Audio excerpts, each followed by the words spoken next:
Good day everybody, and thank you for tuning into GARS, what we call Module 5. Today we're going to discuss UDI.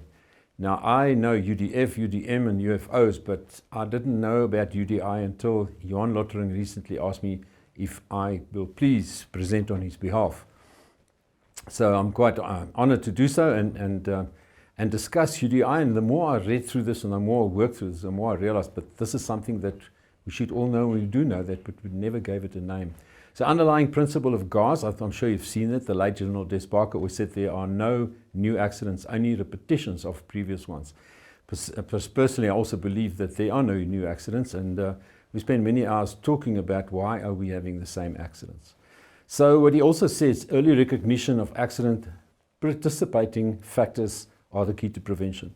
So if we can recognize what's going wrong and we know where things might go wrong, we might be able to prevent them from happening. The overview, very quick. The aim is exposing a serial killer in aviation, and I'm sure you will agree with me, undue domineering influence is what UDI stands for. We'll give you a broad definition, how to recognize, and some scenarios as well. Then the second objective is concepts, cross-field outcomes, human factors, also threat and error, and then how to mitigate this, and decision-making process, how does it follow. And then lastly, a self-assessment about captaincy and airmanship. Just very quickly, the airmanship, remember the three parts, it's knowledge, skills and attitude, and I'll refer to it as we go along. And then just a short timing slide for the presenter, which is most probably going to be, not the presenter, the program director of my friend Cobus. So the aim of the presentation is exposing a serial killer, and we mentioned that.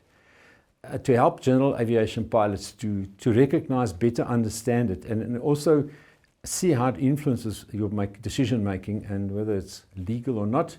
And then how effectively you manage UDI when encountered. And I'm sure many of you have already encountered UDI events. The definition, in short, is pressures, there's influences, and it compromises the safe outcome of a flight. Now, in more detail, it says a collective set of pressures and influences, external or internal, on the cockpit or the pilot, single pilot, and the sound planning, operational and aerodynamical decision-making and judgments are impaired or compromised. And so too the legitimacy and the safe outcome of a flight. Now undue, if I can quickly stand there with my English, I was always said education is important, for me flying is importanter, and that's but my English. So under undue, it's excessive, it's unjustified, unreasonable, or even inappropriate pressures put onto especially a pilot in command. When we talk about spheres from various areas, I'm using a slide that comes from the airline industry, but there's no different to general aviation. There's informational influences, a lot of them. There's environmental influences, like the weather, the changes in weather. And then there's organizational influences, and I think here is where we can put UDI in, because there's always somebody that makes your mind up for you as a pilot in command, and we should not allow that to happen. Personal influences, what's happening at home, unfortunately, always comes to the cockpit. And I know management expects you to leave your troubles at home. It just doesn't work like that. And I know, and you know that.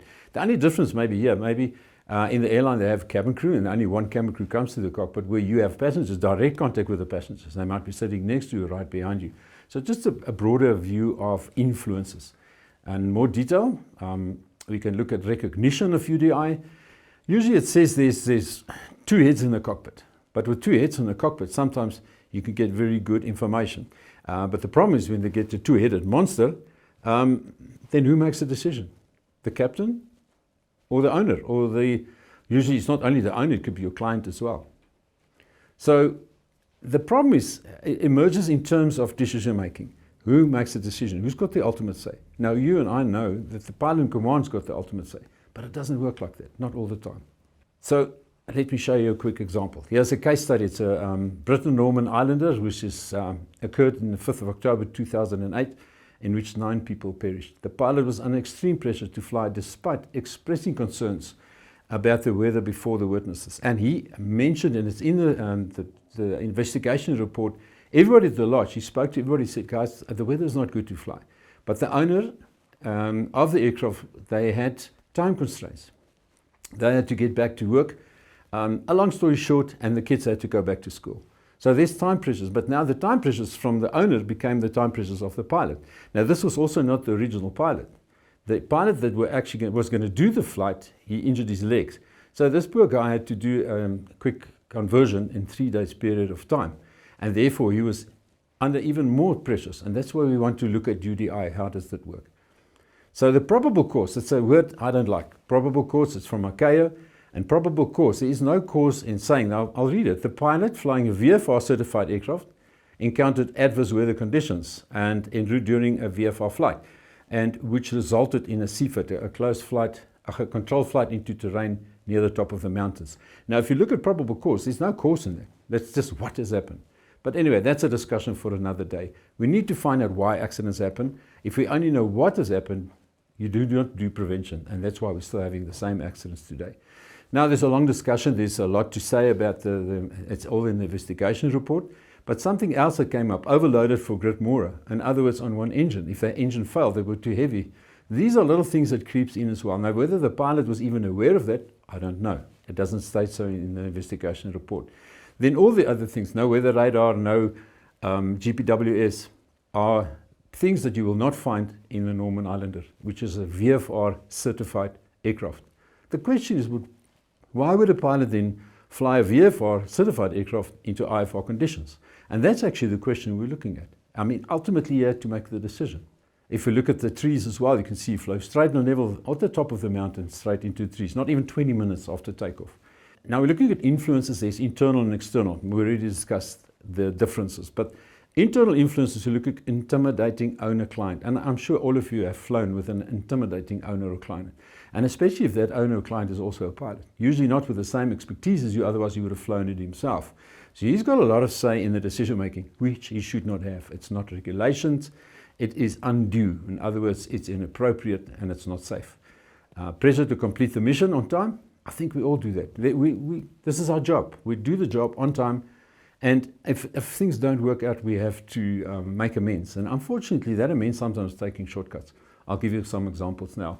Lack of captaincy, airmanship, and threat and error management training equates to one thing, a lack in experience. KSA, skills, knowledge, skills, and attitude. Now, if you don't have the right attitude, you're not going to have time to pick up all the skills. You're not going to have time to pick up all the knowledge. So you're not going to get to that experience. External influence is basically where we're coming into UDI. Performance pressure, building a career. I know my son is there at the moment, building hours. And you know, it's unfortunately that it's something that's such a driver that becomes a UDI. It's undue because there's pressure, it's domineering, and it's influencing your decision-making process.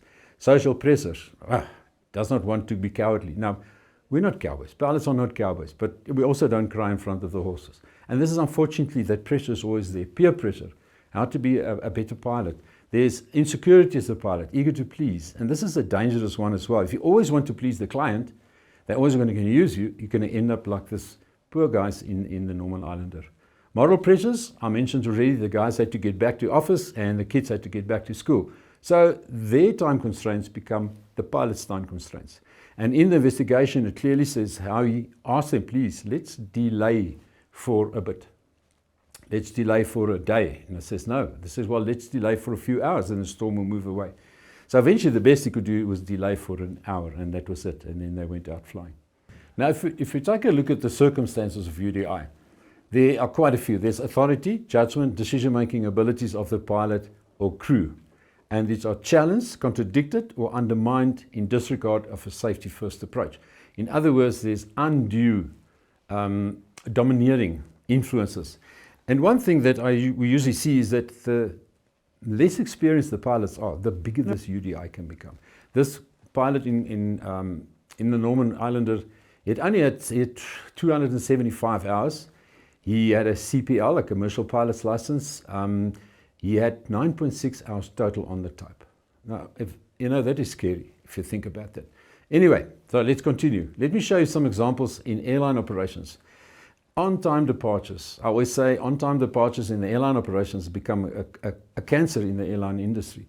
And I know passengers want to know what time you're leaving, and everybody sits in the watches and they say, okay, we're going to leave takeoff at 7. You don't take off at 7, that's when you push back, and that's where passengers see. And if it's not, then it's not a good airline. Nobody asks how good is the airline's safety records and safety statistics. They just work on on-time performance. And it's up in the posters. This is a best airline because the best airline on-time performance. Even in helicopter flying, I don't know helicopter flying that well, but I know it well enough that the UDI in helicopters, example I use is flying with the trackers. When they try and find a vehicle, it's at night, it's a call out, it's unplanned, it's sometimes they're under the TMA in Johannesburg or Cape Town, and the poor guy is usually a CPL guy that's trying to build a house, trying to do as best as he can, and you find that the tracker guy is a very senior guy, but he's not the pilot in the command, and he's usually not a pilot. So the problem is he tells him to fly left and right. That's no problem. That's what he should do. He's a tracker. But to tell the guy how to fly left and right, that's not up to him. So there's a lot of undue pressure on the pilot, and eventually it ends up in an accident. How does it manifest? Well, I think we discussed it quite a bit already. So I'm going to read this. It culminates in different taxonomically classifiable accidents. And yeah, the common denominator is a deliberate pressure on the pilot. And it could manifest as loss of control in flight, control flight into terrain, overloading accidents. There are actually quite a few that we can add to it. Something that comes out now, stream flying accidents are, by example, self-induced. Now, that does not mean an air shows, for instance, where everything is so rehearsed, it's so well done, it's by professional crews. We're talking about a guy that takes off an unplanned, he just decides on an impulse to maybe must give like a beat up around, turn around, come in fast and low, and then he has an accident. So usually at your air shows you find these very professional guys. There is rehearsals, it's running like a time clock, but you can still have an accident there as well. So more indicators: excessive mission focus orientation. If there's one thing I've learned, even in a time of the Angolan conflict in a war, if you don't put safety first, why bother going out? Okay. And I know sometimes you have to take chances, you have to take risks. So when we talk about indicators of UDI, there's the one that always stands out: excessive mission focus orientation. Now, excessive means you're going out of your way to make it work, and unfortunately that's when the problems start. We have, even in the Angolan conflict, if you're doing an operational sortie, we go out, we try and put safety first all the time. Not always easy, but what's the point if you can't get home safely? The nowhere out commitment to a flight, and we see it a lot. A friend of mine said, well, he had to fly the group of people because the rugby was on and PE, whatever, the Springboks were playing, and there was bad weather. He had an IF rating, so they picked him up and they went. And that's a nowhere out commitment. You're committed, you're going now. And something I mustn't forget to say, not having an IF rating is one thing. Having an IF rating doesn't make you bulletproof. It just gives you a better chance of surviving the weather. And then the third one is to split locus of control and decision making. The question is, who makes a decision? And ultimately, the pilot in command is the one that makes the decision. But it doesn't help that the decision was made for him by peer pressure, or not even peer pressure, by undue domineering influences. There's a mission objective superseding safety. Similar if you go into an operational context, contingency planning is secondary. Forget about contingency planning. It's an issue that we don't look at plan B, plan C, and plan D. We just go ahead. Many accidents happen because information was available and not sought, or it was given and ignored, or a pre-programmed course of action was followed without any further thought. So we need to focus. We need to focus on all these influences that makes up UDI. Some more indicators: pilot crew, intimidated, pressured. We spoke a lot about that, how easily pilots can be pressurized and intimidated. And the younger you are, the more you're going to get being intimidated. Discretion, secondary. Oh, this is also an issue that only you can say. If you say no, it's a no. Over eagerness to please. I mean, as a youngster, you just try and do everything. As you grow older, you realize, okay, you can try and do everything, but you have to do it safe. If you cannot do it safe, don't do it. That's where sometimes your judgment is questioned as well, or there's a culture of normative deviance. Now, this culture of normative deviance is similar to that organizational pressures. We call it practical drift. You can call it normalizations of deviance. Work is done as work is imagined to be done. And those also create a huge UDI. Critical cross fields, and I like the way Johannes put this up. It's if you drop a stone in the water, the ripple effects, and it goes faster and faster. And it's the same. They call it the crossover effect in all aspects of flight safety. Once you make the first mistake, and you don't go back, and you don't track back, or you don't use contingency plans, this ripple effect just goes faster and faster. And then there's a disregard of flight safety. Human factors, groupthink. This is interesting. It's called a mode or type of thinking in which the group members and clients, etc., group members, the clients, so they're part of the group, share such strong motivation to achieve consensus that they lose the ability to evaluate alternative points critically. Wow, you would think that the group consensus must be that they want to fly from A to B safely, efficiently, and have fun whilst doing it, and no other way than that. But now the group consensus means everybody agrees with it and everybody's happy with it. Where if just agreement means that I'm not happy with it, but I will go with the decision. How can the group make a decision for the pilot and command? And again, the consensus, a strong motivation to achieve a consensus is the wrong one mostly, especially if you let the group partake in a decision-making process. In airline flying, we call it TGI, task group individual needs. Which one's the biggest? Task is always the biggest. To get from, and I use the example, from Zurich to Johannesburg safely, efficiently, have fun whilst doing it. Now the group is happy, the individuals are happy. They want to go there safe, have their drinks, have their food, everybody's happy. But what happened was in that specific flight, and it's long ago, one of the cabin crew had a seizure. So immediately now this synergy changes because the individual need becomes bigger than the group or the task need. So the task need changes to, in this case, they diverted to Barcelona to comply with the individual need of getting in a hospital as soon as possible. Still doing it safely and effectively. Having fun now is not part of the equation. But now the group and the task group and the group are happy to do that as long as it's safe. They know they're not going to be on time at home now. But unfortunately, they didn't make it in time. That's a TGI concept. Another characteristic of a groupthink is the illusion of invulnerability. Isn't that so true? When the group decides this is the right way to go, who can be wrong? I mean, we're all right. An inability to make significant errors as a group. So you think your clients, your packs, everybody's happy. I'm not saying you don't ask your packs what would they like, what would they like to see, what don't they like to see. But this is not what it's about. It's making the ultimate decision as the commander. Rationalizing and discounting information, it's the view of the group, or is it eventually the decision of the commander? Stereotyping the views of others. In other words, the pilot enables the group to disregard contradicting opinions. So if you cannot stand up and say, no, this is the wrong decision, I'm the pilot in command, then you're heading for a fall. So the relevance of the groupthink is pilots are often subjected to the will of the group. And this group pressure, I tell you, it's big. And the bigger the group, the bigger the pressure. Now, imagine you fly with the president of Poland, who is on his way to the funeral of a Russian minister in I think it was a TU 154 with 96 people on board. And they couldn't get into Smolensk was the city because of the weather. And the president said, you shall land there in Smolensk, otherwise they're late for the funeral. So on the third attempt they landed, but a few miles short of the runway. All 96 people perished. So they were now late for the funeral, but they were in time for their own funeral. Typically applies to commercial, corporate, it typically applies to every pilot in whatever you do. You find this even in giving instruction where you've got this CEO of a bank trying to fly and he thinks he knows better than the grade 2 or the grade 3 instructor.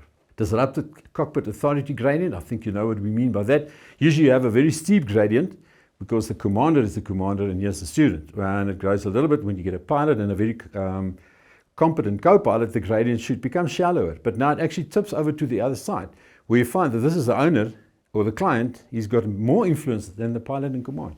And that's where you get your UDI at worst cases. So some audience participation, and Subash will take over if he's the program coordinator. Critical analytical assessment are the big words. The question is, what would the accident pilot have done? What could he have done differently? Think about it, and then we'll get to the answers soon. The other question is, what would you as a pilot do differently in the same situation? So that is the other question to ask. Then we get to the last part, and threat and error management. Prior awareness and early recognition. I think we spoke enough about that. Setting a pilot discretion prevails preconditions. So setting a pilot discretion prevails preconditions. In other words, the preconditions General Des Barker spoke about. See where things can go wrong. That domino theory, where the things can go wrong, and have a plan and commit to the plan, the right plan.